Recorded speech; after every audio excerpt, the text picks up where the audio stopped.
సరి అయిన ధ్యాన విద్యను నేర్చుకొని శ్రద్ధతో ఫలితం ఆశించకుండా చేస్తూ పోతేనే ధ్యాన ఫలితం సిద్ధిస్తుంది అంటాడు కృష్ణుడు. మరి ఫలితం ఆశిస్తూ చేస్తే తప్పేముంది?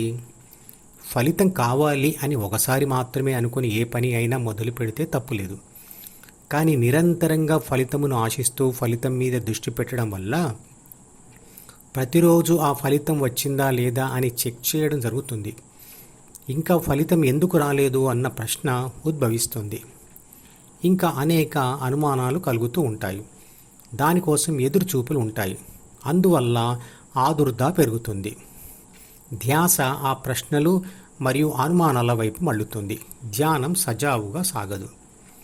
యోగి భావాలు మరియు ఉద్వేగాలు లేనివాడు, అంటే మనసు లేనివాడు.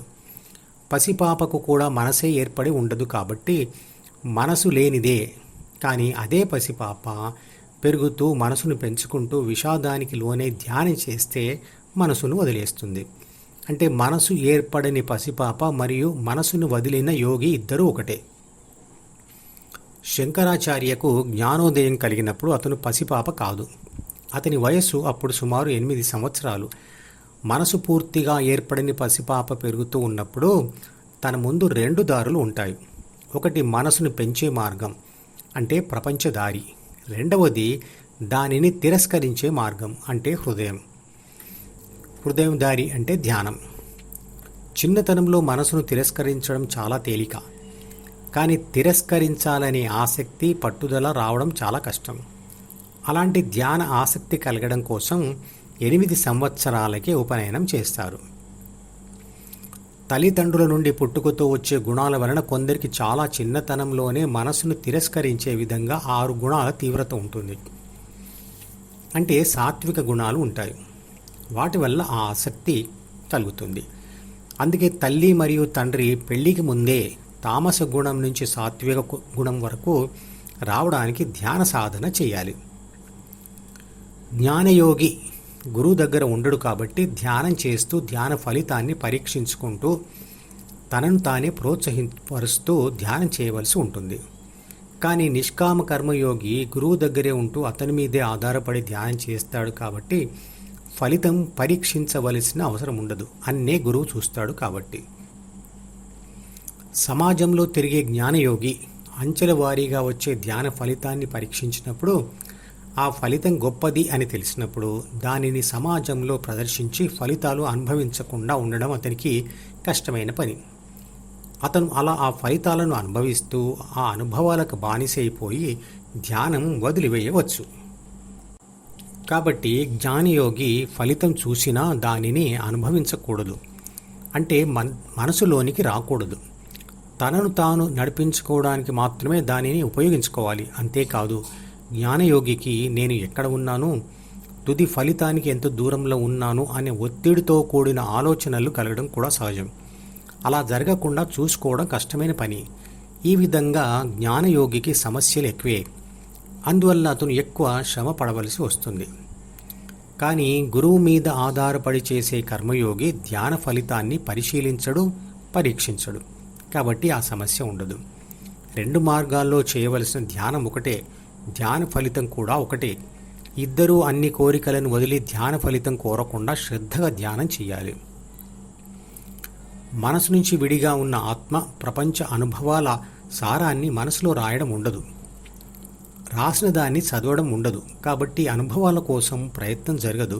అలాంటి యోగి నిర్లిప్తంగా ఉంటాడు. విశ్వంలోని ఏ శక్తికైనా అది పని చేయవలసిన దిశను, అంటే డైరెక్షన్ను మనసు చూపించకపోతే అది నిర్లిప్తంగానే ఉంటుంది. స్విచ్ వేయకపోతే విద్యుత్ శక్తితో పనిచేసే బల్బు వెలగదు. కాబట్టి ఏ శక్తి అయినా విజ్ఞాన శాస్త్రంలో స్కేలార్ అనబడుతుంది, అంటే పరిమాణం మాత్రమే ఉండి దిశ లేనిది. మనసును విడిచిన ఆత్మ అలాగే ఉంటుంది. శక్తులన్నీ విశ్వశక్తి నుండి వచ్చినవే. అలలు సముద్రము నుండి లేచి అలలుగా గుర్తింపు పొంది మళ్ళీ సముద్రంలో పడి సముద్రమే అనిపించుకుంటాయి. అంతా నీరే. మన ఆత్మలు విశ్వశక్తి సముద్రంలోని అలలు మాత్రమే. విశ్వశక్తి నుండి విడిపడి శరీరాల్లో ప్రవేశించినప్పుడే ఆ ఆత్మ కలిగిన మనిషి ప్రత్యేకంగా కనబడతాడు. కానీ చనిపోయిన తర్వాత అన్ని ఆత్మలు కలిసిపోయేది విశ్వశక్తిలోనే. ధ్యానం చేసి శరీరం నుంచి మనసు నుంచి విడిపోయి శరీరంలో ఉండి కూడా ఆ ఆత్మ లక్షణాలతో చూస్తే విశ్వశక్తియే కదా. అంటే మనసును విడిచిన ఆత్మ విశ్వశక్తి అయిపోతుంది. ద్వితీయ మనసులో కోరికలు రాయడం, ఆ కోరికల ప్రకారంగా పనులు జరగడం, ఆ పనులకు ఫలితాలు అంటే అనుభవాలు కలగడం, ఆత్మ ఆ అనుభవాలు పొందడం, వాటిని తిరిగి మనసులో రాయడం అన్నీ కూడా పదార్థ ప్రపంచం సృష్టించిన ప్రాథమిక మనసులోని 3 బాధ్యతల మరియు 6 గుణాల వల్లే, ఆత్మశక్తి వల్ల కాదు. పుట్టుకతో వచ్చిన గుణాలు ప్రాపంచిక అనుభవాలతో మారతాయి. బాహ్య ప్రపంచ అనుభవాలలో వరుస గెలుపులు ఉంటే అహంకారం పెరుగుతుంది. వరుసగా ఓటమి ఎదురవుతుంటే మానసిక కుంగుబాటు ఉంటుంది.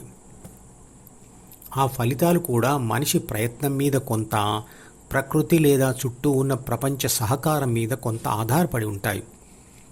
ఆత్మ కోరికలతో కలిస్తేనే పని మొదలవుతుంది. ఆ పని ఫలితం ప్రకృతి మీద ఆధారపడి ఉంటుంది. పుట్టుకతో వచ్చిన ప్రాథమిక మనసులోని గుణాలు, తర్వాత ద్వితీయ మనసులో ఏర్పడిన స్వభావాలు మరియు బాహ్యంగా కలిగే ప్రాపంచిక అనుభవాల కారణాలు మరియు ఫలితాలు అన్నీ ప్రకృతి నుండి వచ్చినవే. కోరికలను అన్నిటిని వదిలేసి, అంటే వైరాగ్య భావనతో, తీవ్ర ధ్యాసతో ధ్యానం చేస్తే ఆత్మ మనసును విడిచి హృదయంలో స్థిరపడిపోతుంది. అదే ఆత్మకు మనసు నుండి విముక్తి. అప్పుడే శాశ్వత శాంతి, ఆనందం దొరుకుతుంది.